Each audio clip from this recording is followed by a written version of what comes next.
Welcome to the Men's Journal Everyday Warrior podcast. I'm your host, Mike Sarraille. I've got two guests today, Ed Clay and Scott Nelson.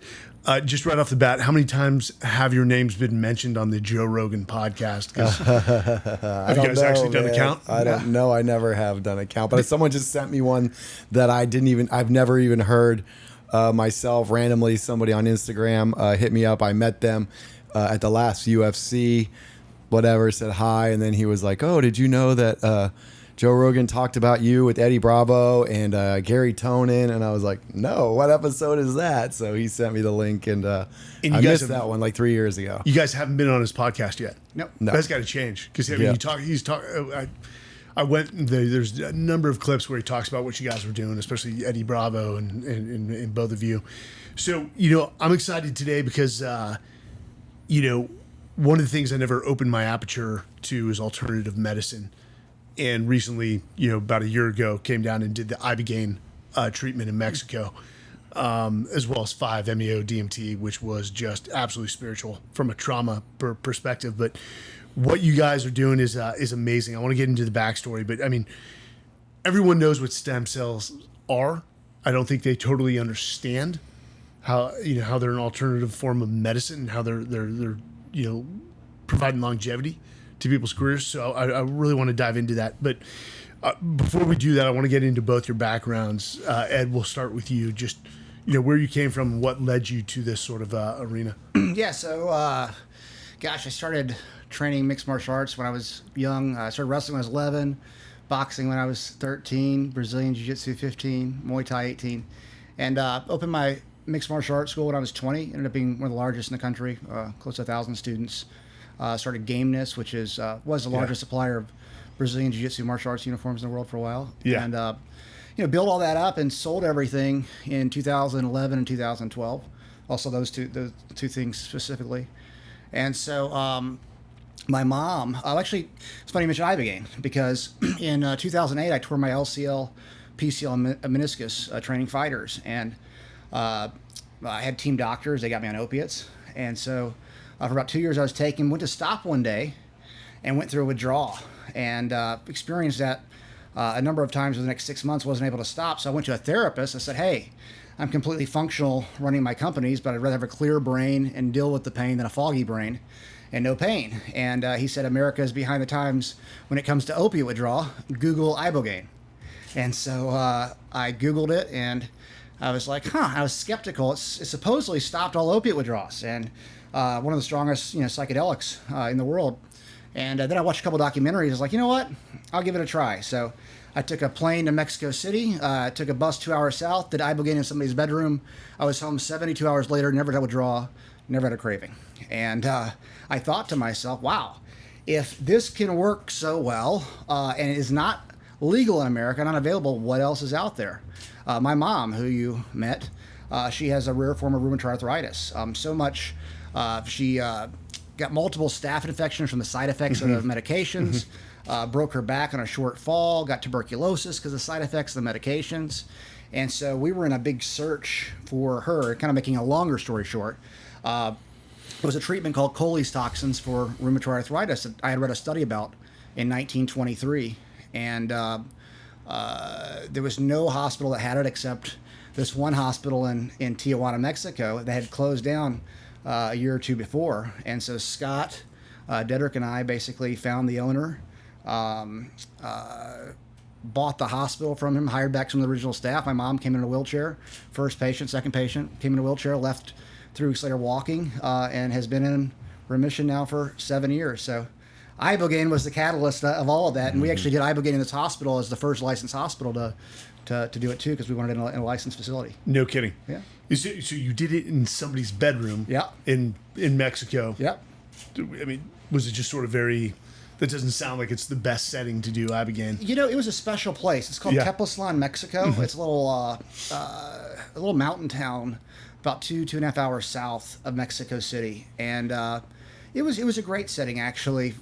Very peaceful, very spiritual, and I remember as I was going through it, there were fireworks going on all night in this neighborhood.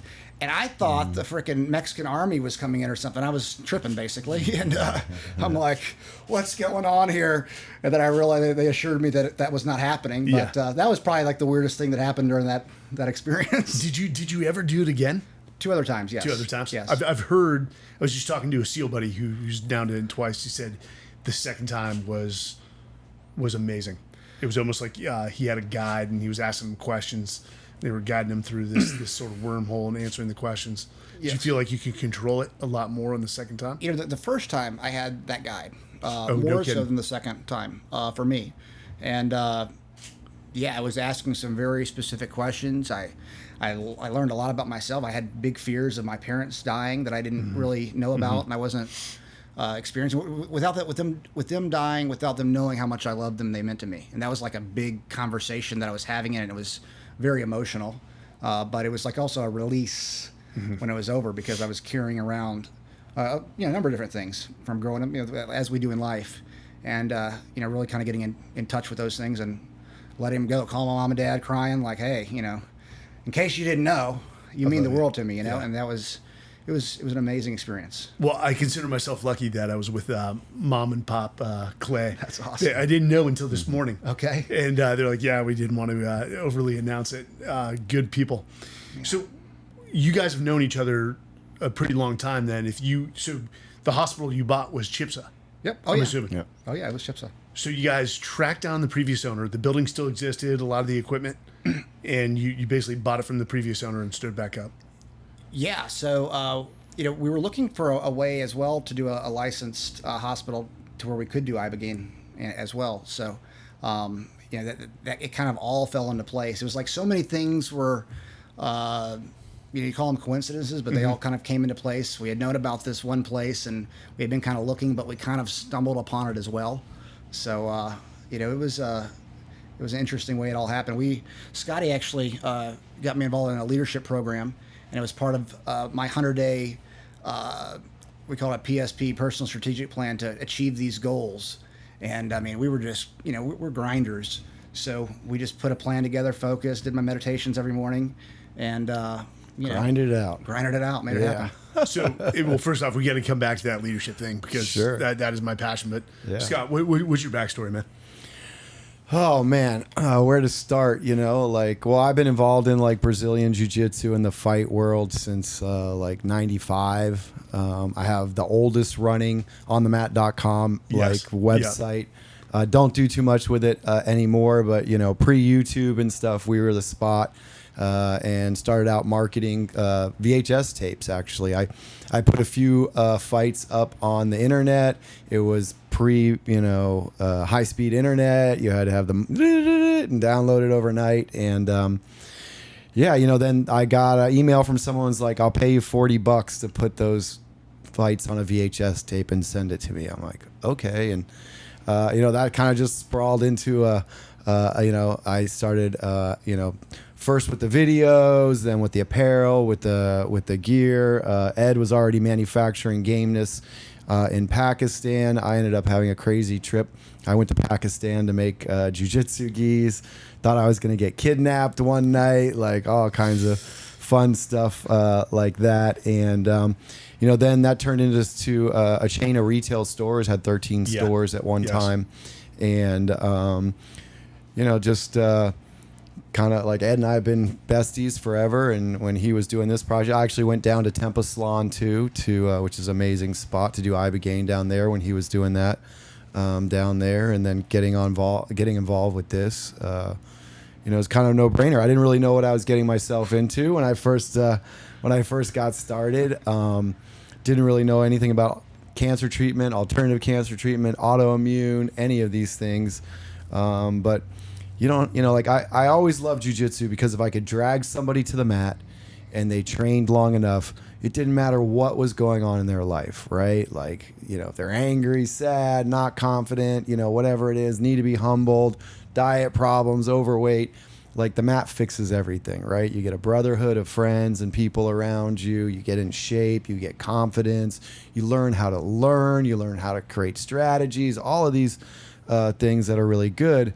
And I love that it changed people's life. That's really why I pushed and was involved in martial arts. And then, you know, when it came down here and you start meeting patients who the medical system has given up on them. Yes. And so, you know, we're fighters, and we always look at this as a chance. Like, let's build somewhere where people can fight. If you really want to live, we want to be your team. We want to be your coaches, and we want to give you that spot where you could fight. And I'll never forget the first cancer patient that came back down here, and you know, she came in a wheelchair full of edema and lots of pain. She was allergic to chemotherapy, so the doctors gave up on her.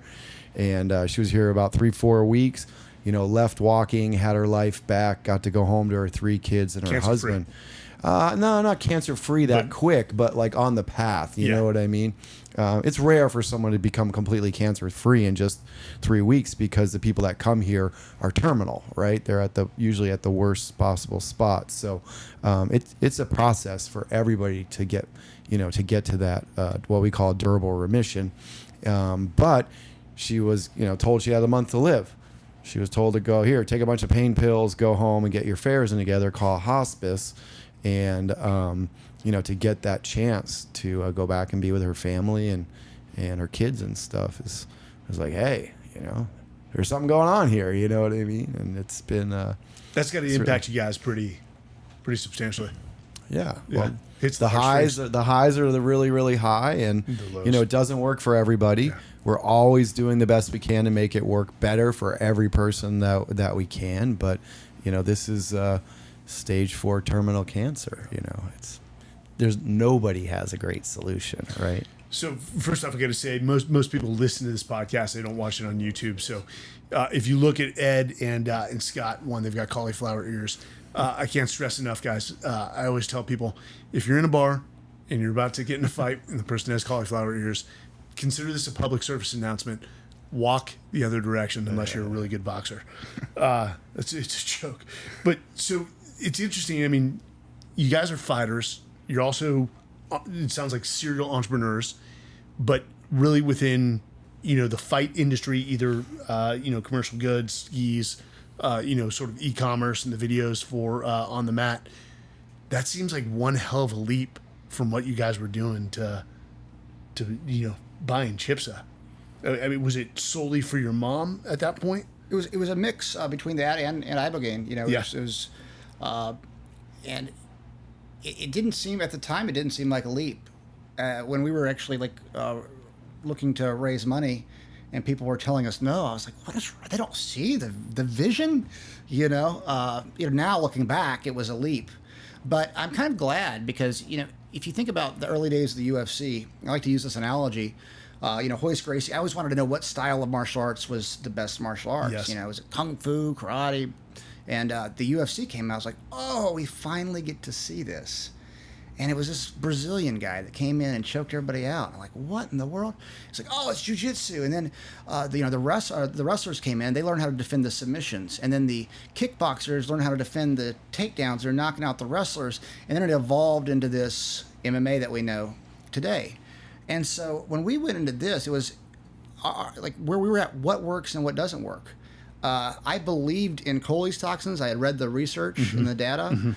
There wasn't a lot of research on Gerson therapy, which we don't do to that extent anymore, but there wasn't a lot of research on it. But I still had these anecdotal cases. And like this, I believe this is working for some people.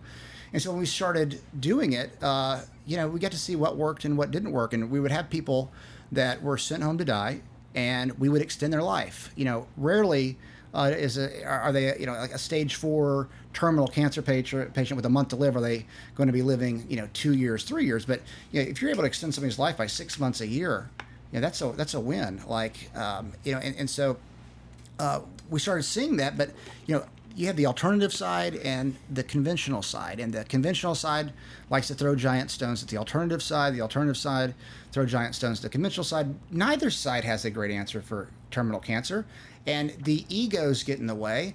And it's like, I'd rather build bridges than walls. Like, how do we work together? And so we started emailing different scientists on papers that we would read. And because nobody really talks about their papers. I don't think many people read these papers. And so it's like, oh, hey, you're doing this immunotherapy. How's this working? Here's what we're working on, et cetera. and you know. What works and what doesn't work. So we started bringing in clinical trials from the United States. And one of the companies we were working with, a company called Batu Biologics at the time, they had a Nobel Prize winner on their board. They had a guy named Francisco Marincola, who's the former chief of infectious disease and immunogenetics for the National Institute of Health. They had Vijay Mahant, one of the top geneticists. And, you know, started building relationships with a lot of these guys, and they came down to Chipsa and they're like, whoa, this is really cool. You're doing translational medicine. And Franco is also the founder and editor-in-chief of the Journal of Translational Medicine. And so just started evolving, and it's been an evolution to always get better. And now we're at a state where we have a CGMP lab. You know, we're making our own cellular therapeutics. 2023 is going to be, I think, a breakthrough year for us, because we're going to be moving a lot into a clinical trial model for most things, not the joints and stuff, but clinical trial model for the induced pluripotent stem cells we're working on, which is going to be a big deal. And you know, we're going to try to get some of these therapeutics through the FDA process. That's the big goal.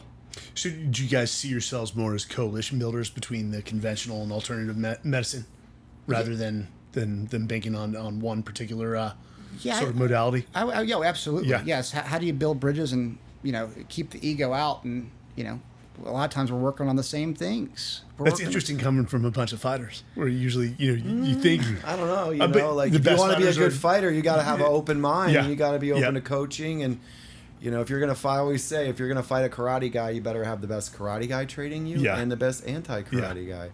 Well, we got homeopaths and we got oncologists, you know what I mean? Like, it's about as opposite as you get. No, that's right. The you said something earlier that you know, somebody said that, you know, America's behind the times with a lot of these, you know, alternative modalities and whatnot. Is that just part of the, you know, for a layman who doesn't know much about the medical world, is that just legalities, regulations, restrictions? Let's say an allergic reaction to some of the things that take place in other countries like Mexico? Yeah, I think so. I mean, we have very strict regulations. I think the FDA has actually done a good job the last 10 years. They've been opening up a lot. I mean, not getting into the whole COVID thing, but, you know, we saw, though, that if they wanted to get something through, they could get it through with those emergency use authorizations. And it's like, well, hey, if you can do it for this, why can't we do this for some cancer therapeutics or some other things? So, but they've been loosening up. They passed, Congress passed Right to Try in 2017 that has not been used since Trump left office. But, you know, people kind of forgot about that legislation, but that is still there. That's still the law of the land in the United States. I think that opened a lot of things up. That says that any drug that's been through a phase 1, the patient can ask the pharmaceutical company for it, and the pharmaceutical company can give it to them. So, you know, if they have a life-threatening disease. So a lot of those things, they're opening up, and I think it's getting better. But, you know, that's really what it is. The regulations are so tough, it takes 10 to 15 years to get, you know, something through. passed. So by the time you get that, you know, Mexico might have had it for 10 or 15 years. And I mean, Scott, we were talking about this earlier, the right to try. I mean, but that's if you have access to some of these drugs in the testing phase, which a lot of, I can assume the average American doesn't have access to. Or that's probably It likely. takes doctor getting a recommendation and making it happen, yeah. And so the doctor has to be knowledgeable of what's in testing and what's out there. Yeah, I mean, I guess patients can do their research and find stuff, but most of them probably, you know, don't at that level. You know, that's what our goal was when we were planning to move into the U.S. was to make that, available to people, make them more aware of what was available and what their options were, right? So, Do most of your patients find you guys, or is it a referral from their doctors? I don't know that we get too many referrals from doctors. We get a lot of patient-to-patient referrals, tons That makes sense. of those. And yeah, people just, you know, especially in the cancer world and also in the stem cell world, you know, people, when they're not happy with what the quality of treatment that they're getting at home and they want to feel better, they turn to the internet and they go looking for new things. So, guys, you know, explain to me the Cellular Performance Institute. That's a subset under Chipsa? a department. Is that accurate? Yeah. Yes. It's not exactly under Chipsa, but it's a separate Entity. company, but it's Yeah. we're operating here out of Chipsa right now. Chipsa? Yeah. And the focus of the CPI is mainly athletes, combat athletes. Is that accurate? Currently, so I think, next year, 2023, it'll be a little bit different because, like, right now we're doing joints and those type of things, but we're building an awesome interventional radiology suite on the first floor that should be done, hopefully will be done by the end of the year. That's some of the build out that you're starting to see with the everything up. But, we'll have, we just bought a really great angiography, so we can inject stem cells in hearts and livers, in pancreas injections and those type of things, and really getting, like, for instance, heart disease is the number one cause of death over Yes. cancer.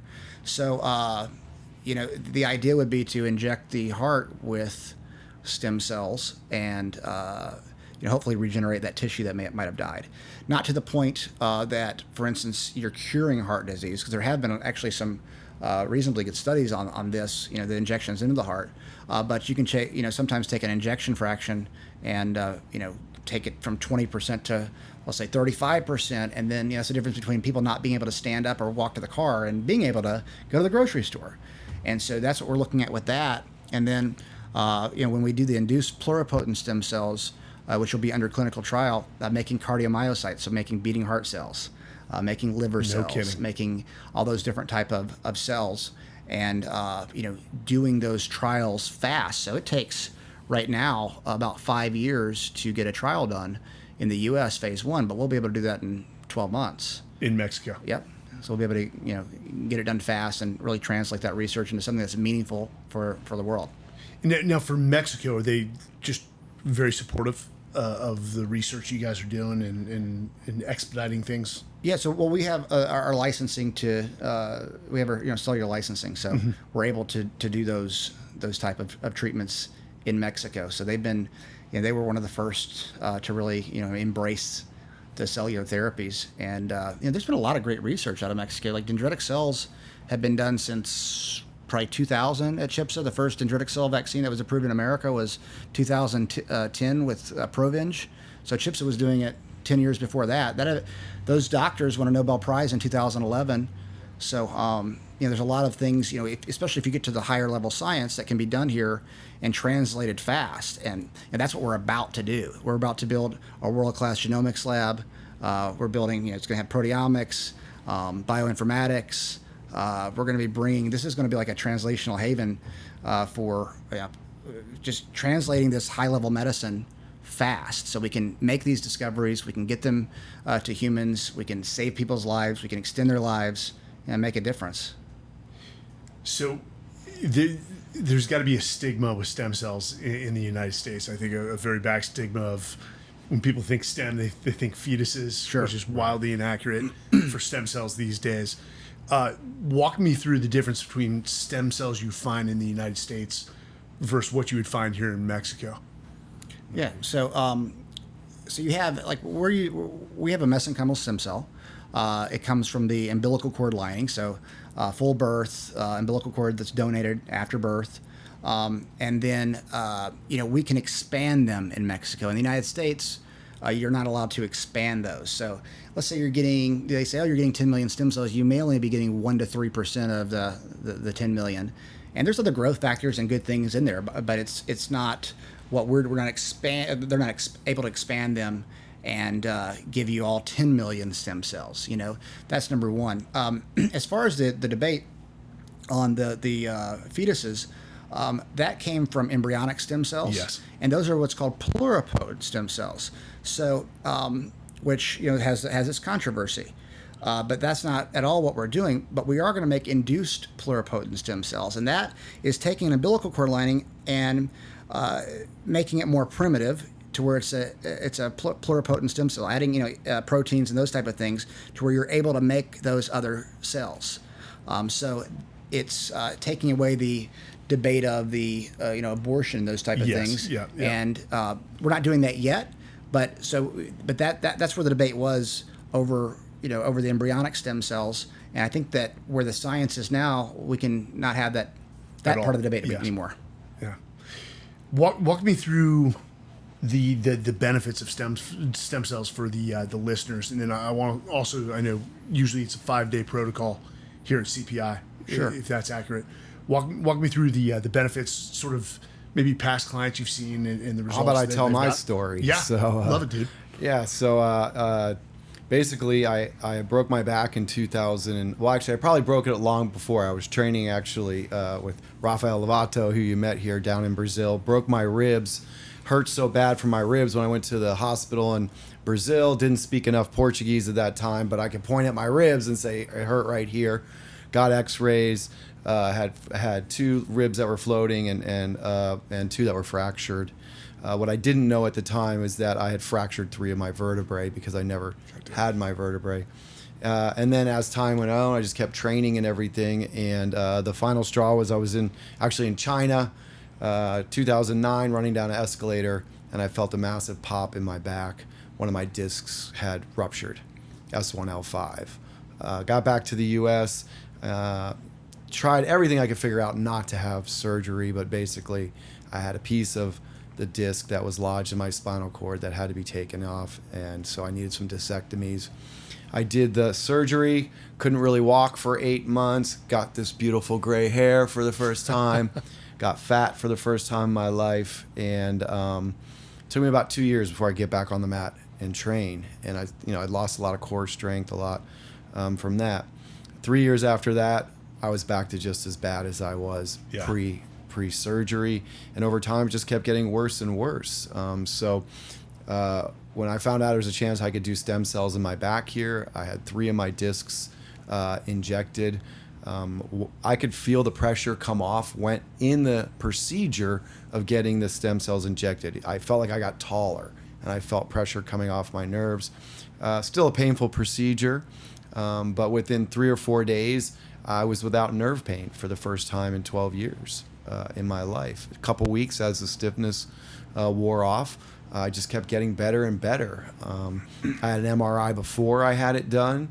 I had an MRI done at month 3, and then I got an MRI done right about the 12-month mark. And I'm happy to share the MRIs with anybody that wants to see them. I know I'm just one case, but the regrowth of the discs in my back that you see on the MRI, our interventional radiologist was like, if I looked at your MRI number 1 pre to 12 months, he's like, I never would have believed it's the same person. He's like, if I didn't know you personally, there's no way you could convince me, because I had that much healing in the discs in my back. And so, I mean, for me, I was starting to think I was going to be crippled. I had a lot of sciatic pain. Sometimes my back would give out. Sometimes my calf would twitch so much it would cramp up, and my toes would be pointed, locked, and it was terrible. But now I'm great. Ed and I go out kiteboarding. I got a new electric mountain bike. I'm out riding that thing around. And I still got to be a little bit careful. I did have 5 really bad discs, so I went in a second time and injected 2 of the same discs and the one above it. And, one of the great things about our stem cells is that they are hypoxic, meaning that they need a lot less oxygen to live.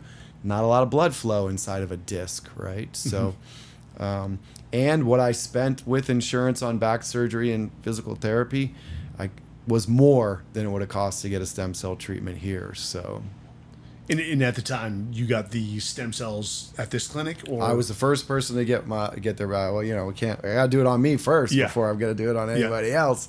So I got that done. I've had my knee done as well, and nothing works for everybody, right? But my experience is that we're getting really great results for people. People who are athletes tend to have better results. Maybe they know their body better. Maybe they understand it a little bit better, take care of it a little bit better. But yeah.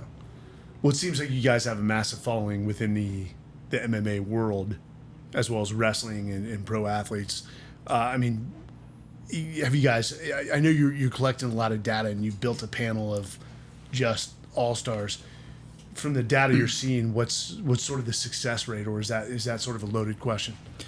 Well, next year we're going to publish, and we'll be able to tell that. And I say that because, we see so many cool cases, but I don't want to say the wrong number. Yeah. So we're allowing people to come back at month 3 for free 30 million stem cells, and we pay for their MRIs because we're going to collect. We're going to be collecting that data, and then we're going to publish. But I mean, it's going to be more cases than not that we're seeing people heal. The discs are really incredible. I think in the last year, I know of one person. One of our friends didn't get a response on his disc, but can you think of another person? No. So that's one out of I don't know how many. They didn't get a response. But once we see the MRIs, we can say, okay, they had a 25% reduction. They had a complete, like his was completely, looks normal now. And, so whenever we get all that data and we can put it all together, then we'll have it. I don't mean to be like, I don't know, but I really don't know. I totally understand. How long have you guys been collecting the data? Intensely the last 3 months. Last 3 months. Yes. But before that, the hardest part was getting people to come back for their MRIs. So they're feeling good, but we don't people feel great. They don't want to come back. So we got to give them an ethical bribe to come back. I'm going to give you something for free, more free stem cells that fixed you, because we want, the data for us is like winning the fight in martial arts, right? Yeah. Like the only way you prove that you're doing it is to prove that you're doing it. Well, we need the data, the MRIs and everything to do it. Just having somebody say, hey, I feel amazing. Yeah. So, but I mean, in terms of like a business sort of principle, your repeatability of clients coming back is pretty damn high. I mean, I think we do a great job. You know what I mean? Like our staff is amazing here. Our product is amazing. I think we have a package that we've put together. Some people call it biohacking. Since we have our own compounding pharmacy here, we're making everything in-house. We have our own cellular lab. We're making everything in-house. We have probably the biggest hyperbaric chamber that out of anywhere. So I think, the package that you're doing was really for us post-COVID. We went into all of our scientific advisors and our doctors. We were burnt, you know what I mean, from working the whole time. And I was just like, look, I need to feel great again. If you were me and you had a week at Chipsa, what would you do? And they put together that whole protocol that you're doing now with the IV ozone, Myers cocktail, hyperbaric oxygen, NAD, stem cells, pulse electromagnetic field, infrared therapy, all in a 1 week package. And that's how it started, was, okay, this is what I'm going to do. I started telling my friends about it and stuff, and people were like, I want to come do it too. Well, and let's talk through that, because I've had PRP done in the United States, PRP for platelet-rich plasma. And it's come in, they pull your blood, they spin it, and then they put it into whatever joint you're doing. But you guys have a 5-day protocol. Do you mind if we cover that? Just to show just the intensity of what you guys are doing. Sure. So day one was a lot of administrative stuff, blood tests, things along those lines. But you hit us with a Myers cocktail, the ozone IV, the NAD plus, which talk to the listeners about NAD plus, because you guys do that in-house. And I know you have to do it in-house because the shelf life of NAD plus is pretty short. Yep. And you guys are big on NAD plus, which I know has been an up and coming. I don't want to say drug. What's the correct term? Yeah, it's a therapeutic. I guess Therapeutic drug. Yeah. What is it about NAD plus that you guys love so much, and you're doing that pretty much every day of the 5 days? It's like rocket fuel for the mitochondria. So it's just increasing this ATP and the energy in the cells. It's shown to reset the circadian rhythm in a lot of people. Helps with sleep a lot. Helps with brain fog. Some of our friends with like COVID long haulers, they're taking NAD plus and seeing good results. Just DNA repair as well. Yes. So I mean, there's a lot of great things about NAD plus. We like it fresh. So what other places might do, they might be 3, 4, 5, 6 month old. We cut ours off right at 3.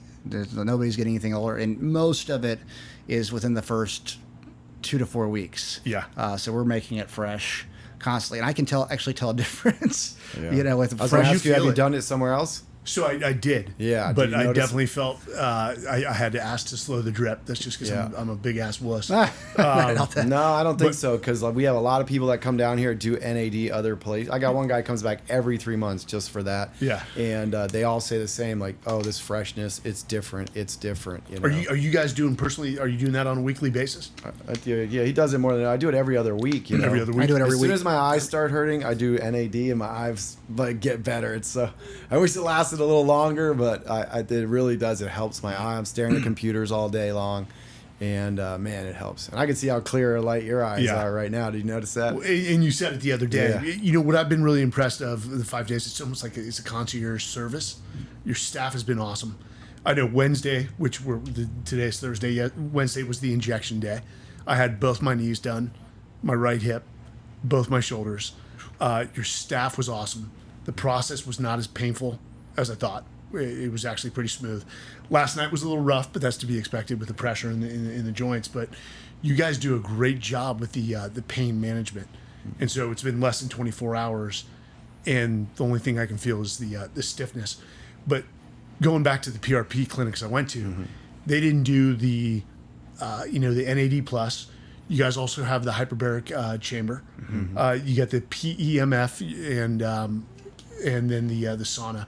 Explain why you add those 3 protocols to your stem cell therapy and keep people here for 5 days. Yeah, I mean, so we're looking for things that are synergistic with the stem cells. So there's studies that show that hyperbaric oxygen increases stem cells by up to 400%, PEMF up to 200%. So those are increasing the stem cells that you produce, and so using things that work synergistically, oxygen into the bloodstream. The hyperbaric oxygen. So you're breathing in pure oxygen, and then it's pressurizing. So it's pushing oxygen to parts of your body that might not get as much per se. So, a lot of injuries don't have a lot of oxygen going to it. So, when you put stem cells in there, especially our stem cells that actually can survive in that low oxygen environment, but then you add oxygen and give it more oxygen, it's helpful for those stem cells to do what we want them to do. So, everything that we have is in place to potentiate, the other things. And, even without stem cells, all of those treatments for a week, I mean, you're going to feel good. Yeah. You're going to, it's healthy. It feels great to do those things. And Scotty and I we both have ozone generators next to our bed. He's got 2 or 3 red lights in his room. I've got a 5.5 foot by 3 foot panel next to my bed. And we use a lot of these things in our day-to-day life, just because it makes us feel so good, and it's overall healthy. Yeah. So, I'm looking at the list of athletes and the board back here. I mean, what's the most common feedback you get from them, that you're extending the longevity of their careers in the sport? Yeah, definitely. And just, athletes that come down here, they say that they immediately get a boost up in their cardio, in their gas, from the stem cells going to their lungs. Yeah. Quicker recovery times. Most of those guys up on their board are such high-level athletes, they don't take the recommended amount of time to see the best results for healing old injuries. They're usually coming down here to avoid surgery, or they got a big, just micro tears and things like that. And there's a reason why they all keep coming back, like if it wasn't working, they wouldn't keep coming. We just have Rafael Lovato Jr. on his 4th trip down here. We have a lot of guys that come down that was here. a big dude. I didn't realize he was that big. Yeah. He's a big boy. Do any of the athletes just come for preventative maintenance, or have you not seen that yet? I'm trying to think. I mean, we have had guys that have come down like before they have like a big event that For the kind of like stem cell IV. Rafael's here right Yeah. now. He's only doing IV instead of his joints. Yeah. He's fighting in ADCC, the largest grappling event in the world, coming up end of September, and he just wants to be able to work out a little harder, heal stuff up a little bit quicker. And yeah, we have people that come down just for that too. Yeah. And I know, Scott, you and I had talked about you coming from the veteran community with all the brain trauma, that you guys are actually starting to go down the path of was it spinal stem to potentially heal the we've brain? actually already treated some people with the interthecal injections. Yeah, we do that here. Yeah, we got one coming next week. for somebody that is an older person who wants it for preventative.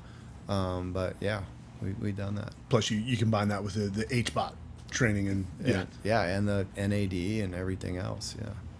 With collecting the data, is there a long game approach here? I mean, are you guys eventually trying to,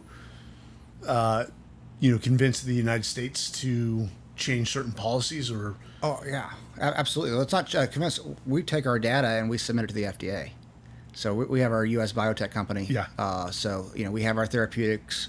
We have a lot of innovations in what we do. Our partner Francisco Silva, lots of innovations, and so the goal is to get this through the FDA process. So that's really that's the big goal. That's got to be frustrating in a way. And I'm not putting words in your mouth saying the FDA is slow. It's just I'm assuming that could be a decade-long fight before maybe approvals are in place. It could be. I think that next year when we show how good we can collect the data and we do a great job, which we should have to prove it. Yes. I think that some of our drugs will get breakthrough status, and I think that we can. We know some people in the FDA. They're good people, and I think that we just got to show that we can do what we say we're going to do, and we're going to do that. And I'm optimistic about it. Really, I'm very optimistic about it. A lot of the people that I met in the community, from people in the FDA to NIH, et cetera, have been really good people. They're open-minded. They want people to do things right, but in some ways they get a bad rap. And I'm looking forward to working with them, quite frankly. That's awesome. What would you say to I'm an average citizen now, somebody who is maybe dealing with joint pain, a shoulder pain, knee pain. What would you say to them rather than just sort of rushing in? Because it seems like you go to a doctor and the doctor's response is going to be, let's open you up. And sure. I mean, would you tell them to give this a shot? I wish I had first? stem cells before I did my back surgery, for sure. As long as it's not a complete tear, then what have you got to lose? I mean, surgery is so traumatic. It's so traumatic. This is a couple little needles into your joint. You're going to see in 2 days, you're not going to feel like anything was done to you. I literally lay flat on my back for 8 months post back surgery. I got a giant scar this big on my back, and it was, he always said that was like the turning point. You know what I mean? Like in my life, it was pre-surgery, post back surgery. Everything changed. He went gray like a month after his surgery. He started getting gray hair. It was the strangest thing. It was like that much stress on my body, Well, hey, some chicks dig, gray hair. I've got a little patch right here. My wife thinks it's hot. There you go. So maybe you can help me out there.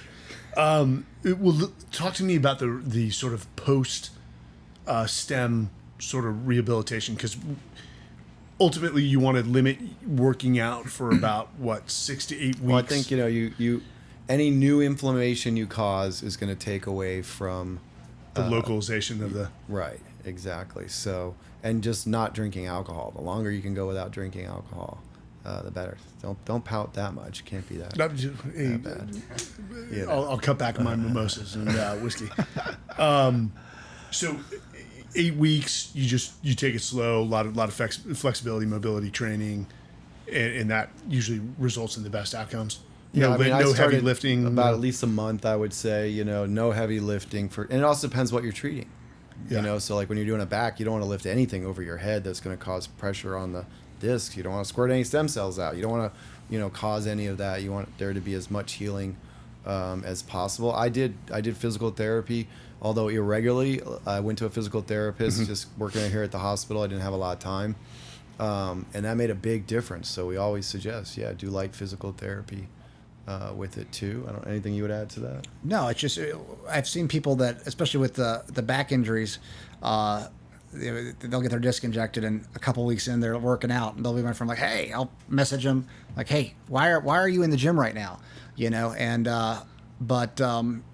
sometimes it'll take a little longer for them to get the effect, but it's just really take it easy. Take it easy once you get these. You're paying good money.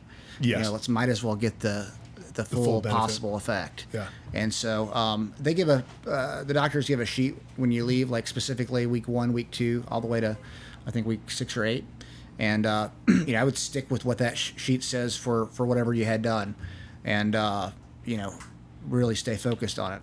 Well, a lot of your clients The biggest are high problem is performers. people feel great. Yeah. You feel Yes. so Yep. good, but you haven't had the full recovery, Yeah. Yet. And you want to go back to doing everything because you do feel so good.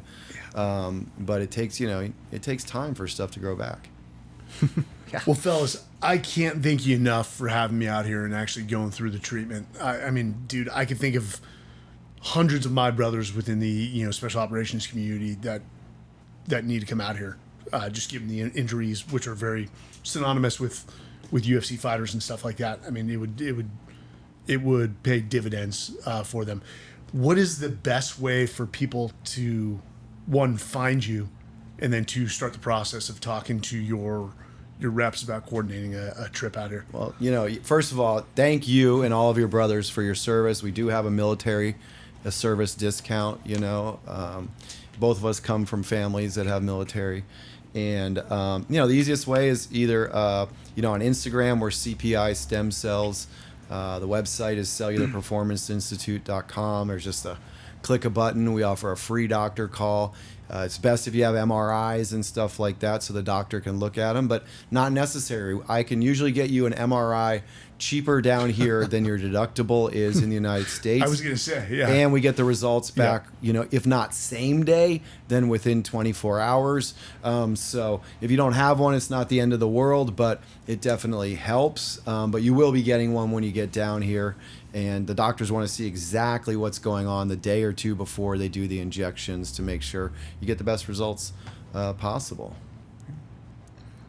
What he said. No, exactly. But that's really, it's, finding the website, looking at the testimonials from people that have done it, talking to other people that have actually done it, doing your own research, looking at the treatments that we do. There's a big list, and then look at the science behind it.